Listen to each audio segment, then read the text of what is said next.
له أشهد أن لا إله إلا الله وحده لا شريك له وأشهد أن محمدا عبده ورسوله প্রশংসা আল্লাহ সুবহানাহু তাআলার জন্য। সাক্ষ্য দিচ্ছি যে তিনি ব্যতীত কোনো প্রকৃত মাবুদ নেই, লা শারীকা লাহ, তার কোনো শরীক বা অংশীদার নেই। ওয়া আশহাদু আন্না মুহাম্মাদান আবদুহু ওয়া রাসূলুহু, আরও সাক্ষ্য দিচ্ছি যে মুহাম্মদ সাল্লাল্লাহু আলাইহি ওয়াসাল্লাম তার বান্দা ও তার রাসূল। সম্মানিত উপস্থিতি, আজকের এই ইসলামী মহাসম্মেলনে আপনাদের সামনে আমার সংক্ষিপ্ত আলোচনার বিষয়বস্তু, আমরা হাদিস মানতে বাধ্য।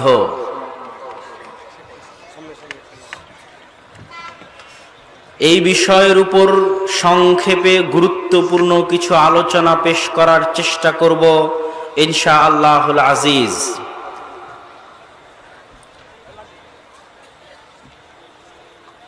পৃথিবীর ইতিহাসের শুরু থেকে নিয়ে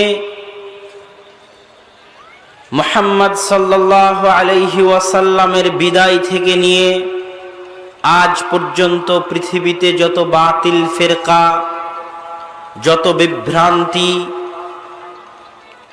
যত জাহেলিয়াত সমাজে প্রকাশ পেয়েছে, দুনিয়াতে প্রকাশ পেয়েছে, তার অন্যতম এবং সবচেয়ে বড় কারণ হচ্ছে হাদিসের অনুসরণ থেকে দূরে চলে যাওয়া, হাদিসের চর্চা থেকে দূরে চলে যাওয়া, হাদিস পড়া ও মানা থেকে দূরে চলে যাওয়া। কোরআন যখন মানুষ নিজেই বুঝতে চায় তখনই মানুষ বিভ্রান্ত হয়।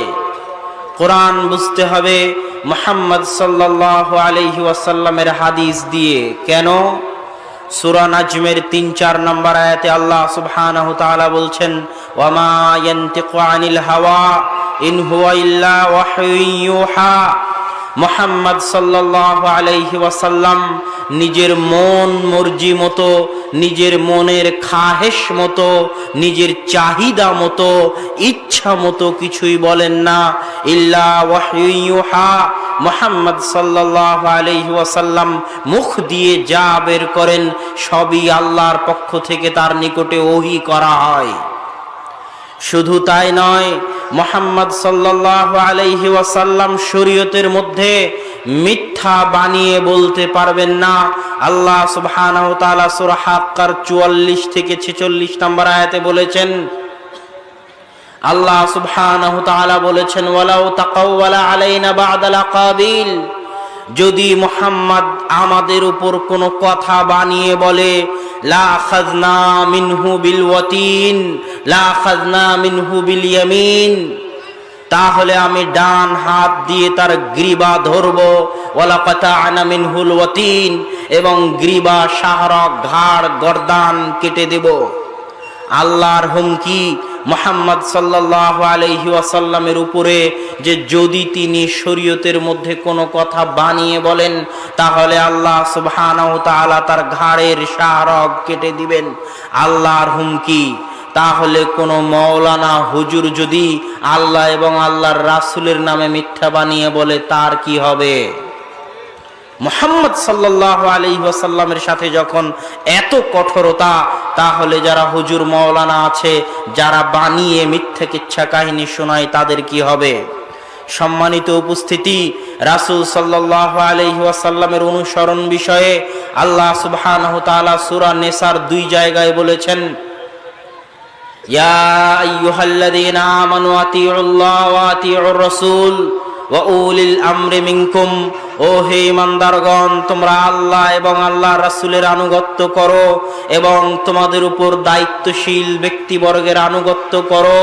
ফাইন তানাযাতুম ফি শাইইন, যদি তোমরা কোনো বিষয়ে মতভেদে লিপ্ত হও, ইখতিলাফে লিপ্ত হও, ফারুদ্দুহু ইলাল্লাহি ওয়ার রাসূল, তাহলে সেই মতভেদ সংশ্লিষ্ট বিষয়টি আল্লাহ এবং আল্লাহর রাসূলের দিকে ফিরিয়ে দাও। ইন কুনতুম তুমিনুনা বিল্লাহি ওয়াল ইয়াউমিল আখির, যদি তোমরা আল্লাহ এবং পরকালের উপর বিশ্বাস রাখতে চাও তাহলে তোমাদের মধ্যে মতভেদপূর্ণ বিষয়টি আল্লাহ এবং আল্লাহর রাসূলের দিকে ফিরিয়ে দাও। কোরআন এবং হাদিস থেকে কি ফয়সালা আসে সেটাই মেনে নাও। 3-4 আয়াত পরে সূরা নিসার, এটা 59 নম্বর আয়াত ছিল।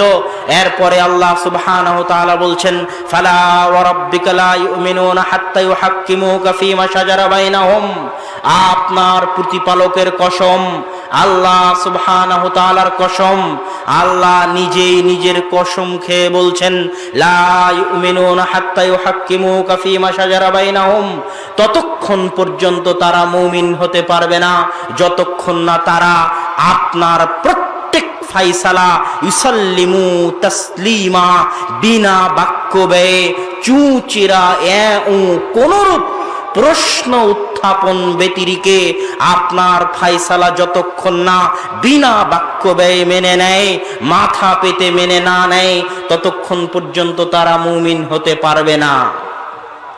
মুহাম্মদ সাল্লাল্লাহু আলাইহি ওয়াসাল্লাম কোনো কথা বলবেন আর আপনি সেটাকে সাথে সাথে মেনে না নিয়ে কোনো অভিযোগ উত্থাপন করবেন, করবেন, চুচেরা করবেন, তার অবকাশ নেই। এই জন্য সাহাবীদের যুগে দেখা যায় আব্দুল্লাহ বিন মুগাফফাল রাদিয়াল্লাহু তাআলা আনহু হতে বর্ণিত সুনানি ইবনে মাজার ইত্তেবায়ে সুন্নাত অধ্যায়ে প্রথম দিকে 10-15 পৃষ্ঠার মধ্যেই হাদিসটি এসেছে যে তিনি একদিন তার ভাতিজার পাশে ইবনু আখিল্লাহু, তার ভাতিজার পাশে বসেছিলেন। তার ভাতিজা কানা ইয়াখযিফ, পাথর দিয়ে পাখির প্রতি নিক্ষেপ করতেছিল, পাখি মারতেছিল। ফামানাহু, তখন আব্দুল্লাহ বিন মুগাফফাল তাকে নিষেধ করলেন এবং বললেন, কানান নবী সাল্লাল্লাহু আলাইহি ওয়াসাল্লাম ইয়ানহা আনহা, রাসূল সাল্লাল্লাহু আলাইহি ওয়াসাল্লাম এই কাজ থেকে নিষেধ করেছেন। কেন? ফাইন্নাহু লা তাসিদু সাইদান, কেননা এই পাথর দিয়ে পাখিকে শিকার করা যায় না, বরং কি হয়, তাফকাউল আইন ওয়া তাকসিরুস সিন, পাখির চোখ নষ্ট হয়ে যায়, পাখির দাঁত ভেঙে যায়। পাথর দিয়ে পাখি শিকার করা যায় না। শিকার করতে চাইলে তীর দিয়ে করো, শিকার করতে চাইলে গুলি দিয়ে করো, যাতে লাগা মাত্রই মারা যায়। কিন্তু পাথর পাখির উপর নিক্ষেপ করিও না, করলে পাখির চোখে আঘাত পায়, পাখির পায়ে আঘাত পায়, পাখির দাঁতে আঘাত পায়। এই নিষেধ আল্লাহর রাসূলের পক্ষ থেকে এই নিষেধ শোনানোর পরেও আব্দুল্লাহ বিন মুগাফফালের ভাতিজা পাথর দিয়ে পাখি মারতেই থাকলো। তখন তিনি বললেন, ওয়াহাদ্দিসুকা আন রাসূলিল্লাহি সাল্লাল্লাহু আলাইহি ওয়াসাল্লাম, আমি আল্লাহর রাসূলের পক্ষ থেকে তোমাকে হাদিস শোনাচ্ছি যে আল্লাহর রাসূল এই কাজ করতে নিষেধ করেছেন, তারপরও তুমি এই কাজ করতেছো। লা উকাল্লিমুকা, আল্লাহর রাসূলের পক্ষ থেকে হাদিস শোনাচ্ছেন। মজলিসে আবু কাতাদা উপস্থিত আছে, মজলিসে বুশাইর বিন কাব উপস্থিত আছে। তিনি বলছেন, ক্বালা রাসূলুল্লাহ সাল্লাল্লাহু আলাইহি ওয়াসাল্লাম আন্নাল হায়া খায়রুন কুল্লুহ, জেনে রাখো লজ্জার পুরোটাই কল্যাণ, লজ্জার পুরোটাই কল্যাণ, লজ্জার পুরোটাই কল্যাণ। তখন বুশাইর বিন কাব ইমরান বিন হুসাইনকে বলতেছে, আমি কিছু কিতাবে পড়েছি, কিছু বইয়ে পড়েছি যেখানে লেখা আছে যে লজ্জার মধ্যে কল্যাণ আছে, ঠিক কথা, লিকুন মিন যাফি হিদাফ, কিন্তু লজ্জার মধ্যে দুর্বলতাও আছে, লজ্জার সবই কল্যাণ নয়। এই কথা বলার মাত্র ইমরান বিন হুসাইন রাদিয়াল্লাহু তাআলা আনহু আবার হাদিস শোনালেন যে ক্বালা ক্বালা রাসূলুল্লাহ সাল্লাল্লাহু আলাইহি ওয়াসাল্লাম আন্নাল হায়া খায়রুন কুল্লু, রাসূল সাল্লাল্লাহু আলাইহি ওয়াসাল্লাম বলেছেন লজ্জার পুরোটাই ঈমান। তারপরে বুশাইর বিন কাব আবার বলল, আমি একটা বইয়ে পড়েছি যে লজ্জার পুরোটাই কল্যাণ এমন নয়, বরং লজ্জার মধ্যে কিছু দুর্বলতাও আছে। তখন বুশাইর বিন কাব আবার বললেন, ক্বালা রাসূলুল্লাহ সাল্লাল্লাহু আলাইহি ওয়াসাল্লাম, আল্লাহর রাসূল বলেছেন আন্নাল হায়া কুল্লু খায়রুন কুল্লু, লজ্জার পুরোটাই কল্যাণ। এবার ইমরান বিন হুসাইনের চেহারা পরিবর্তন হয়ে গেছে। ইমরান বিন হুসাইন তাকে ধমক দিয়ে বললেন, উহাদ্দিসুকা আন রাসূলিল্লাহি সাল্লাল্লাহু আলাইহি ওয়াসাল্লাম, আমি আল্লাহর রাসূলের পক্ষ থেকে তোমাকে হাদিস শোনাচ্ছি, ওয়া আনতা তুহাদ্দিসুনা আন কুতুব, আর তুমি কি টুটা ফাটা বইয়ের কথা বলো। খবরদার, আমার সামনে আল্লাহর রাসূলের হাদিস বলার পরে কোনো কথা চলবে না, কোনো বাক্য চলবে না। আল্লাহর রাসূলের হাদিস বলে দিয়েছি, এটাই শেষ, এটাই শেষ। শুধু তাই নয়, আরো হাদিস শুনেন। আব্দুল্লাহ বিন আব্বাস রাদিয়াল্লাহু তাআলা আনহু একদিন মুআবিয়া রাদিয়াল্লাহু তাআলা আনহুর সাথে উমরা করতেছিলেন, হজ করতেছিলেন। ফাকানা মুআবিয়া ইস্তালিমুল আরকানা কুল্লাহা, কাবা ঘরের যে 4টা কোণা আছে, এই 4টা কোণার প্রত্যেক কোণায় মুআবিয়া হাত দিয়ে স্পর্শ করছিলেন। কাবা ঘরের প্রত্যেক কোণায় মুআবিয়া হাত দিয়ে স্পর্শ করছিলেন। তখন আব্দুল্লাহ বিন আব্বাস মুআবিয়া রাদিয়াল্লাহু তাআলা আনহুকে জিজ্ঞেস করলেন, লিমা তাস্তালিমু হাযাইনিল আরকান হাযাইনিল আরকাইন, এই দুই হাদাইনির রুকনাইন, এই দুই পার্শ্বে কেন আপনি হাত বুলাচ্ছেন? আল্লাহর রাসূল তো শুধু হাজরে আসওয়াদ আর রুকনে ইয়ামানি, হাজরে আসওয়াদ হচ্ছে এই কোণায়, রুকনে ইয়ামানি হচ্ছে এই কোণায়। আল্লাহর রাসূল তো শুধু হাজরে আসওয়াদে হাত লাগাতেন আর রুকনে ইয়ামানিতে হাত লাগাতেন, এই দুই কোণায় তো আল্লাহর রাসূল হাত লাগাতেন না। আপনি কেন এই দুই কোণায় হাত লাগাচ্ছেন? হাত দিয়ে কেন স্পর্শ করছেন? তখন মুআবিয়া বলল, লাইসা মিনাল বাইতি শাইউন মাহজুরা, আরে কাবা ঘরের এমন কি কোনো অংশ হতে পারে যেখানে হাত লাগানো যাবে না? কাবা ঘর তো পুরোটাই কল্যাণ, কাবা ঘরের এমন কোনো অংশ কি হতে পারে যেখানে হাত লাগানো যাবে না? তখন আব্দুল্লাহ বিন আব্বাস সূরা আহজাবের 21 নম্বর আয়াত পাঠ করলেন, লাকাদ কানা লাকুম ফি রাসূলিল্লাহি উসওয়াতুন হাসানা, দুনিয়ার মানুষ জেনে রাখো, তোমাদের জন্য রাসূল সাল্লাল্লাহু আলাইহি ওয়াসাল্লামের মধ্যেই রয়েছে উত্তম আদর্শ। তিনি যদি হাত না লাগিয়ে থাকেন তাহলে হাত না লাগানোর মধ্যেই কল্যাণ আছে। রাসূল সাল্লাল্লাহু আলাইহি ওয়াসাল্লামের পক্ষ থেকে সাহাবীদের এবং সালাফে সালেহিনের রাসূল সাল্লাল্লাহু আলাইহি ওয়াসাল্লামের হাদিসের উপর অনুসরণের আরো দুই একটা হাদিস শুনেন। একদিন মালিক রাহিমাহুল্লাহ, ইমাম মালিক ইমাম দারিল হিজরা, মদিনার ইমাম, তার দরবারে একদিন একজন ব্যক্তি এসে জিজ্ঞেস করতেছে, সাআহরিমু, আমি ইহরাম বাঁধবো, আমি উহরিমু ইহরাম বাঁধবো মিন কবরে রাসূলিল্লাহি সাল্লাল্লাহু আলাইহি ওয়াসাল্লাম, আল্লাহর রাসূলের কবরের পাশে থেকে ইহরাম বাঁধতে চাই, কোনো সমস্যা আছে কি? আল্লাহর রাসূল তো যুলহুলাইফা, মদিনার মিকাত হচ্ছে যুলহুলাইফা, মদিনা থেকে 10-15-20 কিলোমিটার দূরে মক্কার দিকে এগিয়ে গিয়ে মিকাত, সেখান থেকে আল্লাহর রাসূল ইহরামের কাপড় পরতেন। আমি আল্লাহর রাসূলের ঘর থেকে, আল্লাহর রাসূলের কবর থেকে ইহরাম বাঁধতে চাই। তখন ইমাম মালিক বলছে, আখশা আলাইকা ফিতনা, আমি ভয় পাচ্ছি তুমি ফিতনায় পড়ে যেতে পারো, তুমি ফিতনার মধ্যে পড়তে যাচ্ছ, এটা আমি ভয় পাচ্ছি। তখন সে লোক বলছে, আইয়ু ফিতনাতিন হাযিহি, কি এমন ফিতনা? ইল্লা আন আযীদু বা'দাল আময়াল, আমি তো 2-3 মাইল বেশি করলাম, 2-3 মাইল দূর থেকে ইহরাম বাঁধলাম, আমি তো কম করিনি, আমি তো বেশি করলাম, কেমনে ফিতনা হয়? আমি যদি যুলহুলাইফা পার হয়ে গিয়ে ইহরাম বাঁধতাম তাহলে না হয় কম করলাম, এটা ফিতনা হতে পারে, কিন্তু আমি তো কম করিনি, আমি তো বেশি করতেছি, কেমনে ফিতনা হয়? তখন ইমাম মালিকের জবাবটা শুনেন। ইমাম মালিক বলতেছেন, আইয়ু ফিতনাতিন আযামু মিন হাযিহি, এর চেয়ে বড় ফিতনা আর কি হতে পারে? আনতা সাবাকতা ইলা ফাজিলাতিন কাসারা আনহা রাসূলুল্লাহি সাল্লাল্লাহু আলাইহি ওয়াসাল্লাম, এর চেয়ে বড় ফিতনা আর কি হতে পারে যে তুমি এমন ফজিলতের দিকে এগিয়ে যাচ্ছ যেই ফজিলত আল্লাহর রাসূল পালন করেনি। তুমি কি বুঝাতে চাও যে তুমি আল্লাহর রাসূলের চাইতে বেশি পরহেজগার? তুমি কি বুঝাতে চাও যে তুমি আল্লাহর রাসূলের চাইতে বেশি তাকওয়াবান? যেই ফজিলত আল্লাহর রাসূল ছেড়ে দিয়েছেন, তুমি কি বুঝাতে চাও সেটা ফজিলত? এর চেয়ে বড় ফিতনা আর কি হতে পারে যে তুমি এমন ফজিলতের দিকে এগিয়ে যাচ্ছ যেই ফজিলতের উপর রাসূল সাল্লাল্লাহু আলাইহি ওয়াসাল্লাম আমল করেনি। ইমাম শাফিঈর সামনে একদিন রাবি ইবনে সাবিহ ইমাম শাফিঈর ছাত্র, ইমাম শাফি একটা হাদিস শোনালেন, একটা হাদিস বর্ণনা করলেন সানাদ সহ। হাদিস বলা শেষে ইমাম শাফিঈর ছাত্র ইমাম শাফিকে জিজ্ঞেস করতেছে, হাল আনতা তাকুলু কাযালিক, হে ইমাম শাফিঈ, আপনি যে হাদিস বর্ণনা করলেন এই হাদিসে যা বলা আছে আপনি কি তেমনটাই ফতোয়া দেন? আপনি কি বলতে চান আপনার ফতোয়া কি হাদিসের অনুকূলে নাকি আপনার ফতোয়া এর বিপরীত? তখন ইমাম শাফি বলছেন, আইয়ু সামাইন তাজিল্লুনি ওয়া আইয়ু আরদিন তাকিল্লুনি ইযা রাআইতু আন রাসূলিল্লাহি সাল্লাল্লাহু আলাইহি ওয়াসাল্লাম ওয়া উখালিফু কওলাহু, কোন আসমান আমাকে ছায়া দিবে, কোন জমিন আমাকে তার বুকে চলতে দিবে? আমি আল্লাহ রাসূলের পক্ষ থেকে হাদিস বর্ণনা করব আর নিজেই সেই হাদিসের মুখালাফাত বিরোধিতা করব। এত বড় অন্যায় যদি করি তাহলে আসমানও আমাকে ছায়া দিবে না, জমিনও আমাকে চলতে দিবে না। এত বড় অন্যায় আমি ইমাম শাফি করতে পারি না। আবু বকর রাদিয়াল্লাহু তাআলা আনহু যখন খেলাফতের দায়িত্ব নিলেন, খেলাফতের দায়িত্ব যখন নিলেন রাসূল সাল্লাল্লাহু আলাইহি ওয়াসাল্লামের মৃত্যুর 3 দিন পরে আবু বকর রাদিয়াল্লাহু তাআলা আনহু খেলাফতের দায়িত্ব নিয়েছিলেন।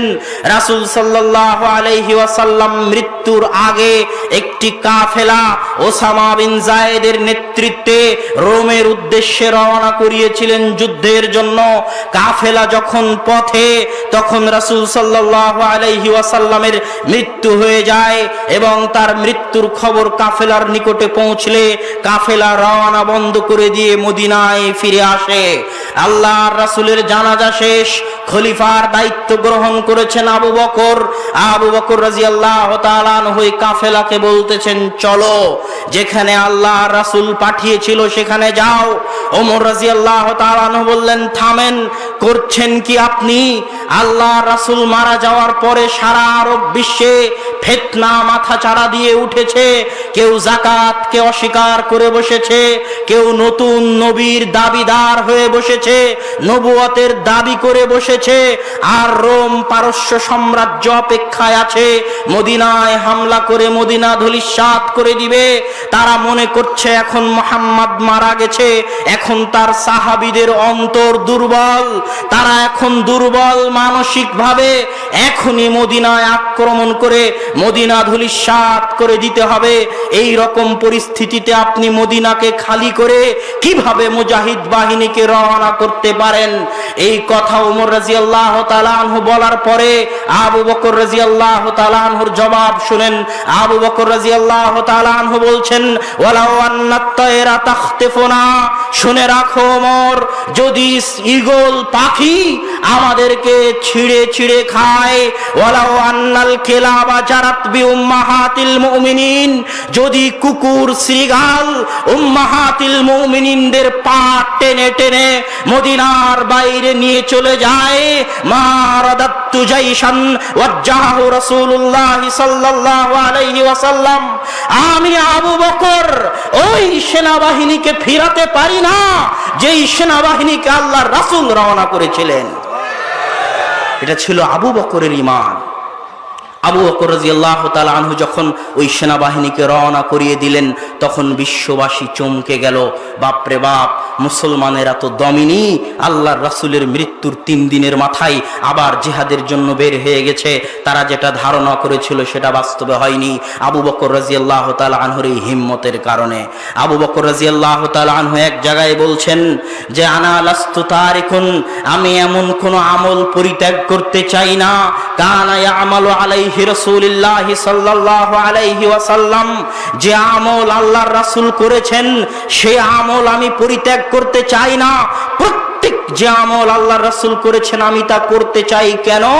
আখশা, আমি ভয় পাই, ইন আন আতরুকা শাইআন, যদি আমি একটা আমলও ছেড়ে দেই যে আমল আল্লাহর রাসূল করেছেন, আন আজিগা, আমি পথ ভ্রষ্ট হয়ে যেতে পারি। এই জন্য প্রত্যেক প্রত্যেক যে আমল আল্লাহ রাসূল করেছেন তার চুল পরিমাণ, সরিষার দানা পরিমাণ আমি এদিক ওদিক হতে দিব না যতক্ষণ আমার হায়াত আছে। এই জন্য আবু বকর রাদিয়াল্লাহু তাআলা আনহু বলেছিলেন, যারা যাকাত অস্বীকার করেছিল তাদের বিরুদ্ধে যখন তিনি যুদ্ধের ঘোষণা দেন তখন বলেছিলেন লাউ মানাউনি ইকালান। তখন ওমর রাদিয়াল্লাহু তাআলা আনহু অভিযোগ আরোপ করেছিলেন। ওমর রাদিয়াল্লাহু তাআলা বলেছেন কাইফা তুকাতিলুন, আপনি আজকে কিভাবে যাকাত অস্বীকারীদের বিরুদ্ধে যুদ্ধ করবেন, অথচ তারা সাক্ষ্য দেয় আল্লাহ ব্যতীত কোনো মাবুদ নেই, মুহাম্মদ সাল্লাল্লাহু আলাইহি ওয়াসাল্লাম আল্লাহর রাসূল। এই সাক্ষ্য দেওয়ার পরও আবু বকর আপনি কিভাবে যাকাত অনাদায়কারীদের বিরুদ্ধে যুদ্ধ করবেন? তখন আবু বকর রাদিয়াল্লাহু তাআলা আনহু বলেছিলেন লাউ মানাউনি ইকালান ইউআদ্দুনাহু ইলা রাসূলিল্লাহ। শুনে রাখো ওমর, তাদের বিরুদ্ধে যুদ্ধ তো করবই করব যদি তারা আল্লাহর রাসূলের আমলে উট গরু ছাগল দিতে এসে উটের সাথে গরুর সাথে ছাগলের সাথে উটের রশি দিয়েছে, গরুর রশি দিয়েছে, খেজুর গম দিতে এসে খেজুরের সাথে গমের সাথে খেজুরের বস্তাও দিয়েছে, গমের বস্তাও দিয়েছে।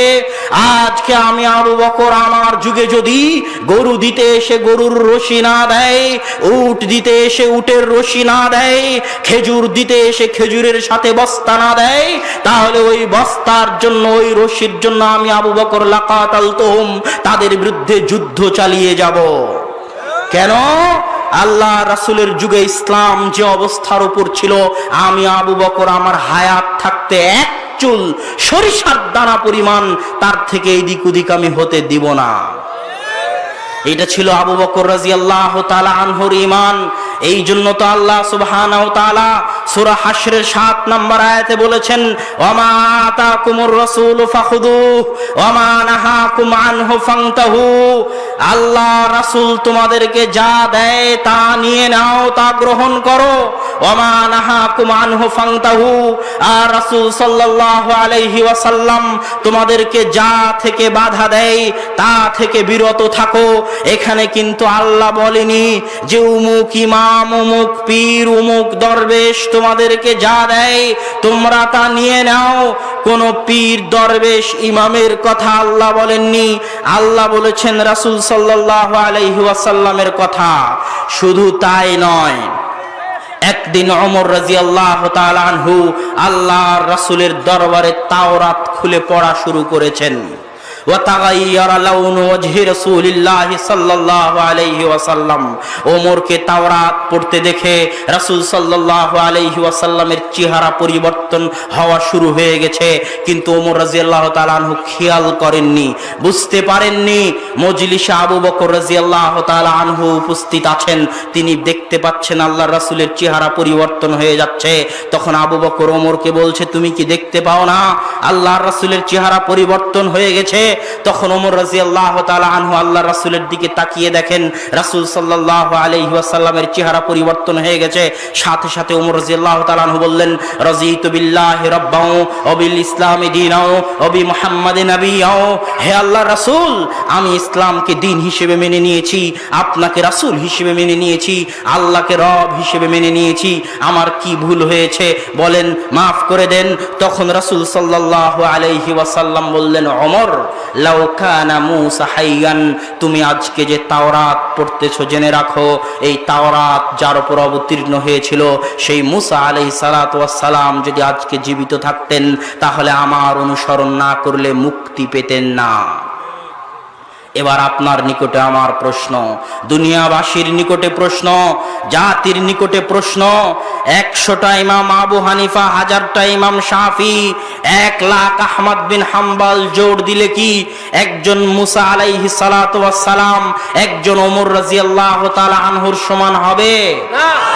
যদি ওমর রাদিয়াল্লাহু তাআলা আনহুর তাওরাত পড়া না চলে, যদি ওমর রাদিয়াল্লাহু তাআলা আনহু মুহাম্মদ সাল্লাল্লাহু আলাইহি ওয়াসাল্লামের অনুসরণ না করে মুক্তি না পান, যদি মুসা আলাইহিস সালাতু ওয়াস সালাম আল্লাহর রাসূলের অনুসরণ না করে মুক্তি না পান, তাহলে আমি আপনি কিভাবে আল্লাহর রাসূলকে ছেড়ে দিয়ে নামধারী ইমামদের, পীর দরবেশদের অনুসরণ করে মুক্তি পেতে পারি?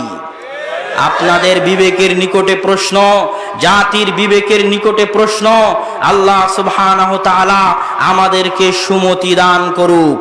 সম্মানিত উপস্থিতি, রাসূল সাল্লাল্লাহু আলাইহি ওয়াসাল্লামের হাদিসের অনুসরণ করতে আমি এবং আপনি বাধ্য, আমি এবং আপনি বাধ্য, আমি এবং আপনি বাধ্য, করতেই হবে, কোনো উপায় নেই।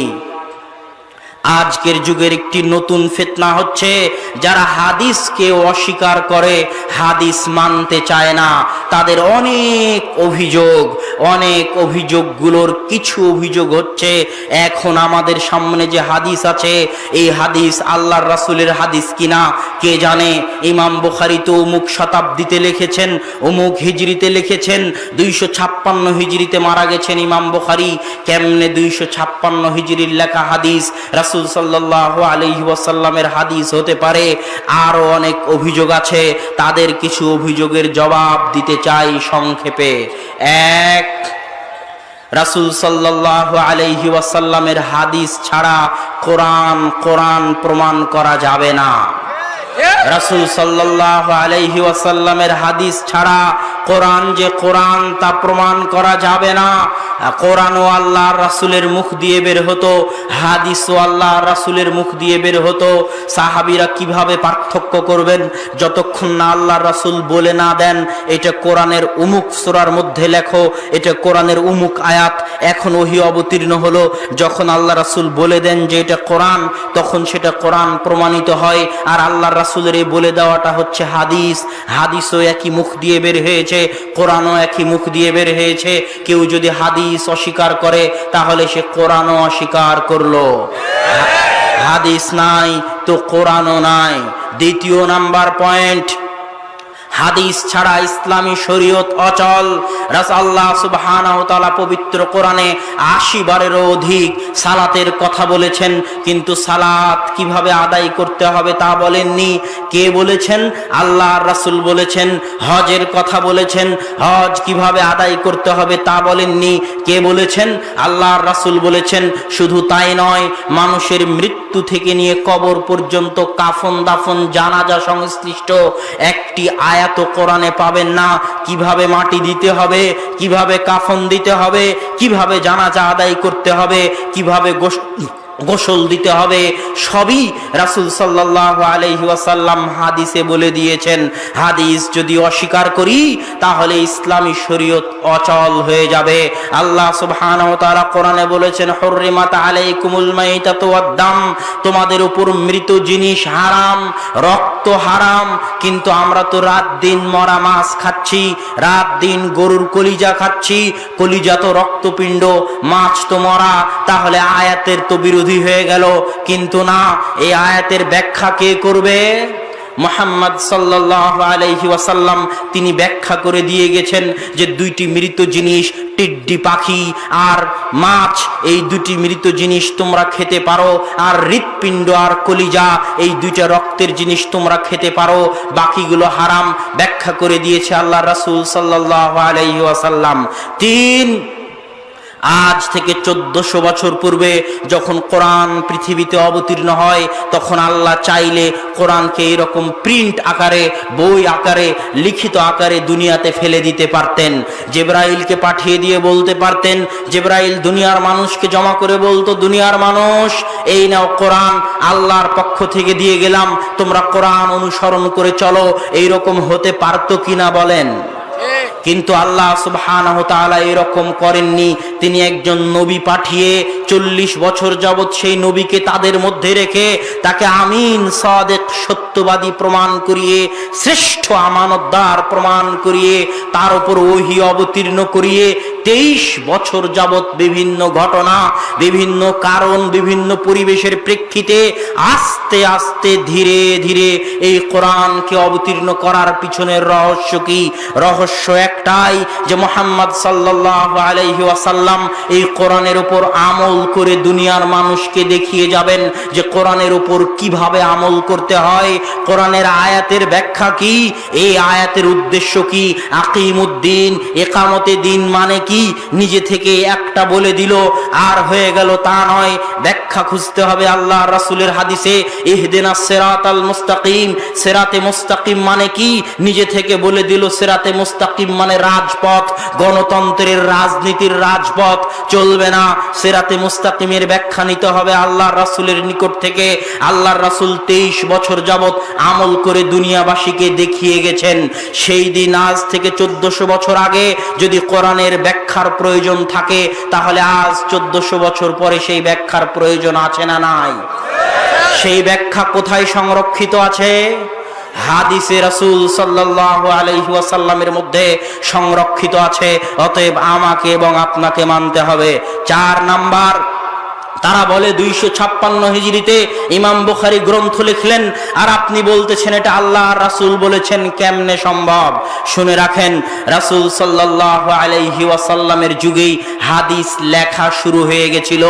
1 নাম্বার পয়েন্ট, আব্দুল্লাহ বিন আমর ইবনে আল-আস রাদিয়াল্লাহু তাআলা আনহু বলছেন যে আমি আল্লাহর রাসূল যা বলতেন, কুল্লামা ক্বালা রাসূলুল্লাহ সাল্লাল্লাহু আলাইহি ওয়াসাল্লাম কুনতু আক্তুব, আল্লাহর রাসূল যা বলতেন আমি তাই লিখতাম। একদিন কুরাইশরা আমাকে বলল যে মুহাম্মদ সাল্লাল্লাহু আলাইহি ওয়াসাল্লাম মানুষ, ইয়াতাকাল্লামু ফি গাদাবিন আও রিজান, তিনি রাগের মাথাতেও কথা বলেন, তিনি খুশিতেও কথা বলেন, তার সব কথা লেখা কিন্তু ঠিক হচ্ছে না। তখন আব্দুল্লাহ বিন আমর ইবনে আল-আস এই ঘটনা আল্লাহর রাসূলের দরবারে পেশ করলেন। আল্লাহর রাসূল সাল্লাল্লাহু আলাইহি ওয়াসাল্লাম বলছেন, ফাওয়াল্লাযী নাফসি বিয়াদিহি, আব্দুল্লাহ বিন আমর সেই সত্তার শপথ করে বলতেছি যার হাতে আমার প্রাণ আছে, উক্তুব, প্রত্যেক যা আমি বলি তা তুমি লেখো, কেননা আমার মুখ থেকে কিছুই বের হয় না ইল্লাল হক, সত্য ব্যতীত। আমার মুখ থেকে যা বের হয় সবই সত্য। কুনতুমা আক্তুব, আমি লিখতাম না, কিন্তু আব্দুল্লাহ বিন আমর ইবনে আল-আস লিখতো। এই জন্য হাদিস যদি বেশি থাকে, আব্দুল্লাহ বিন আমর ইবনে আল-আসের কাছে বেশি থাকতে পারে আমার চাইতে। তাহলে 1 নাম্বার পয়েন্ট, সাহাবীরা হাদিস লিখতেন। 2, সাহাবীদের স্মৃতিশক্তি ছিল তুখোড়, আরবদের স্মৃতিশক্তি সেই কাল থেকে তুখোড়। ইমাম জোহরির বিষয়ে বলা হয়, ইমাম জোহরি যখন বাজারে চলতেন, মাররাবি সুখ, তখন কানের মধ্যে আঙ্গুল ঢুকিয়ে দিতেন। ছাত্ররা একদিন জিজ্ঞেস করলো যে উস্তাদ, আপনি যখন বাজারে চলেন তখন কানে আঙ্গুল কেন দেন? ইমাম জোহরি বললেন, প্রত্যেক যা আমার কান দিয়ে ঢুকে তা আমার মাথায় সংরক্ষণ হয়ে যায়, ভুলতে পারি না। এই জন্য আমি অপ্রয়োজনীয় কথা শুনতে চাই না, যেন আমার মাথা ধরে না রাখে। এই জন্য আমি কানে আঙ্গুল দিয়ে বাজার পার হই। এই রকম স্মৃতিশক্তি ছিল আরবদের। স্মৃতিশক্তি এত তুখোড় ছিল, মানুষের বংশনামা তো বলতে পারতো। আয়েশা রাদিয়াল্লাহু তাআলা আনহা বংশনামা মুখস্থ রাখতেন যে আমার বাপ আবু বকর, তার বাপ, তার বাপ, তার বাপ, কে কোথায় কত শাখা, কার কয়জন সন্তান। মানুষের বংশনামা মুখস্থ তো রাখতোই, উটেরও বংশনামা মুখস্থ রাখতো আরব জাতি। তাদের ছিল এত তুখোড় মেধা। তাদের তুখোড় মেধা হওয়ার আরো একটা কারণ ছিল, সেটা কি? তারা হচ্ছে উম্মি, লেখা জানে না, পড়া জানে না। আপনিও আজকে থেকে লেখাপড়া ভুলে যান, মোবাইল নাম্বার লেখা বন্ধ করে দেন, মোবাইল নাম্বার মনে রাখার চেষ্টা করেন। আপনার ব্রেনে চাপ যত বাড়বে, স্মৃতিশক্তি তত বাড়বে। মোবাইল নাম্বার মনে ঠিকই থেকে যাবে। না লেখার কারণে আস্তে আস্তে যত অভ্যাস করবেন মনে রাখার, তত স্মৃতিশক্তি বাড়বে। আরব জাতি ছিল উম্মি, লেখা জানতো না, পড়া জানতো না, যা কিছু সব মাথায় রাখতো। বড় বড় হিসাব থেকে শুরু করে, বংশনামা থেকে শুরু করে, কবিতা থেকে শুরু করে সবকিছু তারা মাথা দিয়ে করত। এই জন্য তাদের স্মৃতিশক্তি ছিল তুখোড়। 3, আপনি যদি আজকে প্রধানমন্ত্রীর সাথে থাকেন, আজকে যদি বিশ্বের বড় কোনো নেতার সাথে থাকেন, যাকে আপনি জান প্রাণ দিয়ে ভালোবাসেন, তার সাথে কাটানো সময় আপনি কোনোদিন ভুলতে পারবেন না। তার সাথে যদি একদিন কাটিয়ে থাকেন, তাহলে সকাল থেকে সন্ধ্যা পর্যন্ত কি হয়েছিল তা মনে রাখার জন্য মুখস্থ করা লাগবে না। বাড়ি